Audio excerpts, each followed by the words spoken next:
All right, so now we're talking about this appraisal process and the inspection process. Let's assume the appraisal has gone through and we've done the home inspection, but let's say that appraisal came in a little low. You use the example of paying $325,000 asking price for a $300,000 house. That's what it appraised at. What happens if that appraisal comes in a little lower than that asking price? Are we out of luck and we have to give it up, throw our hands up in the air, or can we still find a way to buy this house? If the process is working correctly, it won't just come in low. The appraiser has a responsibility under what's called the Tidewater Act to notify the individuals involved that they're not able to provide properties that will support the value of our subject property. So at that point, they would reach out to the lender, let the lender know, hey, we can't find anything that will support this. The lender would then reach out to the interested parties who would look for what they believe are better comps that will support the value of our subject property. They'll provide those to the appraiser, or they won't. And at that point, your appraiser might come back low. And you still have several options in the instance of a low appraisal. One, the homeowner can decide, I love this house, I don't care. It's worth an additional $4,000 for me above the appraisal price to still purchase this home. They can do that.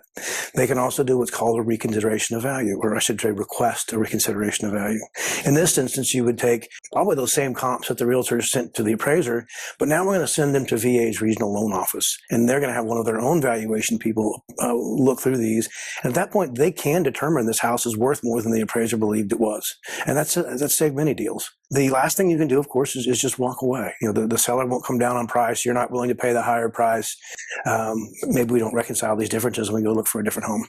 Okay, all good options. Now, let's say I do want to pay a little bit higher price. Is that, do I have to pay the entire difference out of pocket? Say if it's that the house is $325,000, but the appraisal comes in at $3,000.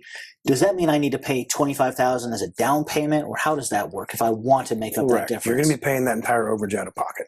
Okay, well, so that's an option. So we've talked a little bit about buying a house now, and we want to make sure that if you're planning to buy a house, you have a lot of money saved. Even if you're using a zero down VA loan, there are times where to get into that house, you may have to make a down payment, maybe to bridge the gap in the appraisal value, or maybe if you just want to bring down, how much you're borrowing, which decreases your mortgage payment.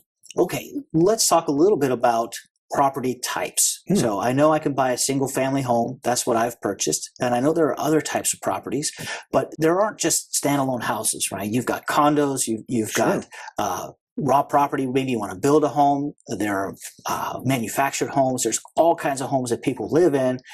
What can you use a VA loan for? Sure. A wide variety, a much wider variety than I think people realize. Anything from 1 to 4 family can be done with a VA loan, provided that one of those units is going to be your primary residence. And you usually cannot use rental income to help qualify. I know that's a common scenario where I see people going, I'll buy a duplex and I can use That's not the case. You have to have a history of receiving rental income in order to use that as your own income. Condos are definitely an option. You want to make sure to save yourself some heartache that it's already a VA approved condo. That is a process that can take 6 to 8 weeks. And it's kind of a step beyond the appraisal process where VA is going to say, we don't just want to make sure this home is okay. We need to make sure this association is not in a state of decline that's going to cause you to rapidly lose value after you buy this condo.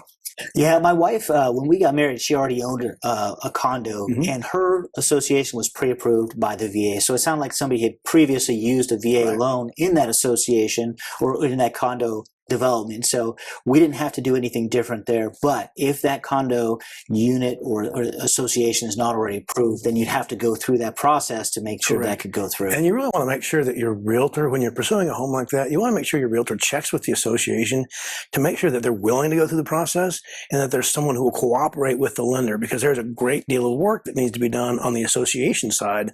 So we need to make sure there's a person there willing to do that work for you.